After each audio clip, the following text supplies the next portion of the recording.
Bismillahirrahmanirrahim. Assalamualaikum warahmatullahi wabarakatuh. Baik, part 2 atau bagian 2 dari aplikasi versi ketiga ya. Bagian kedua. Di sini di bagian kedua saya akan menjelaskan fitur-fiturnya ya, fitur-fiturnya secara umum. Yang pertama untuk fiturnya di sini adalah dashboard utama untuk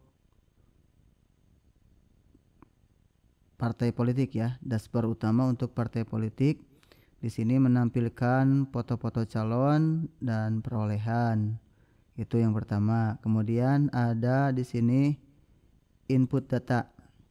Nah, di input data ini kita memasukkan data-data seperti di sini nama desa, nama kecamatan, bawah nama desa, dan ini otomatis ya, otomatis untuk rekap. Kemudian ada provinsi, kabupaten, kota dan sebagainya. Kemudian dari menu input data ini kita ada input partai dan calon. Nah, di sini partainya masukkan di sini sampai bawah. Dan juga seperti yang saya jelaskan di sebelumnya, untuk di sini bisa diatur ya. Misalkan yang paling atas mau nomor berapa bisa tinggal diatur terus saja. Dan ini dapil 1, 2, 3, 4, 5 ini nanti diperuntukkan bagi yang membutuhkan untuk aplikasi level provinsi atau DPR RI. Jadi ini untuk input nama partai, logo partai, dan nama calon ya. Kemudian di sini ada insert foto calon. Jadi di sini nanti bisa insert foto calonnya, otomatis akan muncul di sana. Dan juga di sini ada pilihan untuk nama partai, kursi dan sebagainya ya. Kursi.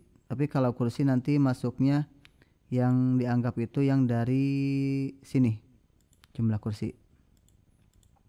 Seperti itu. Jadi ini untuk input nama calon. Di sini nama calonnya diinput ya. Nama calon 1, 2, 3 harus sama dengan yang di sini. Yang di sini harus sama. Itu nama calon. Kemudian untuk foto sebetulnya kenapa di sini saya kosong? Saya langsung menaruhnya di dashboard utama di sini karena kalau menggunakan link itu lumayan jadi berat size-nya ya. Walaupun untuk operasional atau pengerjaannya penginputan data dan sebagainya itu tidak terasa berat, tetap ringan. Jadi ini ada input data, ada input partai dan calon, input insert foto calon. Kemudian selanjutnya ada menu dapil. Menu dapil, nah di sini menampilkan hasil ya.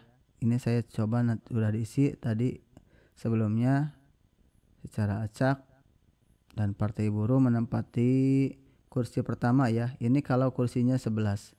Nanti bisa diisi di input data di sini jumlah kursinya berapa. Kalau jumlah kursinya kosong, nanti di menu dapilnya juga kosong. Ini tidak ada. Jadi misalkan jumlah kursinya ada 5. Ya nanti di sini menyesuaikan hanya 5 partai saja yang muncul ya. Hanya 5 partai yang muncul. Partai Buruh, Partai PKB, PKN, PDI Perjuangan, Partai Buruh dan seterusnya. Ini untuk menu dapil. Kemudian menu-menunya lagi ada rekap umum ya. Di sini rekap umum adalah untuk rekap level kabupaten kota. Di sini saya menyediakan 7 kecamatan. Nanti kalau yang mau kurang tinggal disembunyikan, kalau yang mau nambah tinggal ditambah nanti mudah. Ini saya sudah menyediakan banyak ya, tinggal di custom saja. Ini untuk rekap kabupaten. Adapun rekap kecamatannya, untuk rekap kecamatan kita masuk ke input data. Nanti kalau misalkan perlu ada lagi misalkan rekap desanya, itu bisa ditambahkan mudah ya, mudah. Nah, kemudian rekap umum sudah, input data sudah, dapil sudah, dashboard utama ini sudah. Jadi intinya di sini menunya tidak terlalu banyak, hanya dashboard utama untuk partai, input data, kemudian input partai dan calon di sini. Input partai dan calon, kemudian ada menu dapil, ada rekap ya. Itulah untuk menu-menunya.